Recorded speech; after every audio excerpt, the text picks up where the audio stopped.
if it's not owned and controlled by the town, one has to question how you have any jurisdiction. Because you're given that jurisdiction, and you're limited as to what you can do by the RTM. This is a delegation of power. This is not a limitation of power. You were given, and your existence is dependent solely on the grace of the RTM.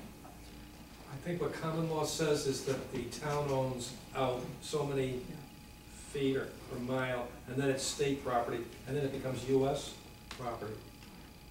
But whatever it is, my view, and I mean this respectfully because it's somewhat complicated, is that the Shellfish Commission cannot exist without the RTM's delegation of authority to you.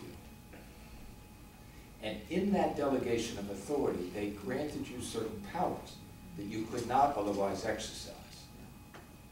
And there were certain powers that it reserved to itself. And I'm not saying that if you wanted to lease them or have them leased for a purpose, that you couldn't go to the RTM and ask them to do it. It's just that you can't do it through the process of the selectmen. Does that make any sense to you or not? Only the fact that under 26-257A, the commission, Shellfish Commission, could have been established either by the RTM, which it was in 1987, not 1997, and as it was cited, but the fact that the Board of Selectmen could do this. Because heretofore, before Shellfish Commission existed, it was called the Oyster Committee. And the town records show that. And when we, well actually, during my tenure, I came on the commission in August of 2006, and we've done a number of remarkable things that many of you already know about. But one of the things was that we had in the town clerk's office now specific shellfish books as a result of when we initiated our leasing program for the 1,200 acres that are town owned, but they're under lease agreements with, but not all the acreage, however. But we now have the books so that anyone can go in and see where the leases are and not have to pour through myriads of books going way back to the 1800s.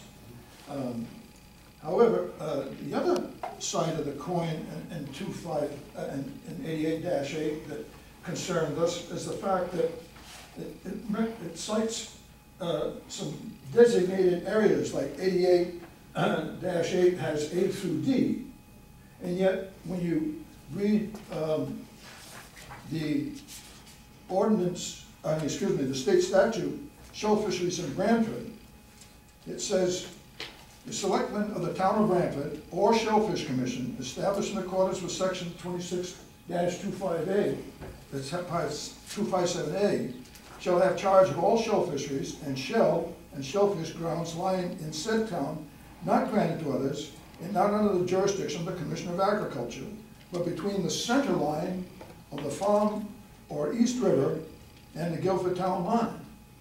So in other words, that precludes what is currently written, in my estimation, and in the estimation of the commission body, as in violation. But sir, the point I guess that you're missing that I'm Maybe saying. I'm missing the point, sir. Well, I'm making a very narrow point. You were created by the RTM. The RTM legally and properly limited your authority to do certain things. And that's my only point. I don't think that's illegal. I don't think that's in conflict with the statute, because the appointing authority is where you get your power. The Board of Selectmen didn't create it. State statute didn't create it. The RTM created you.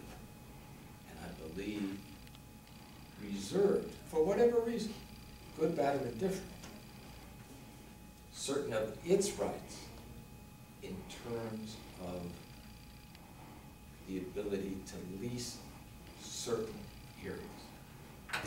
And that is from their delegation of authority.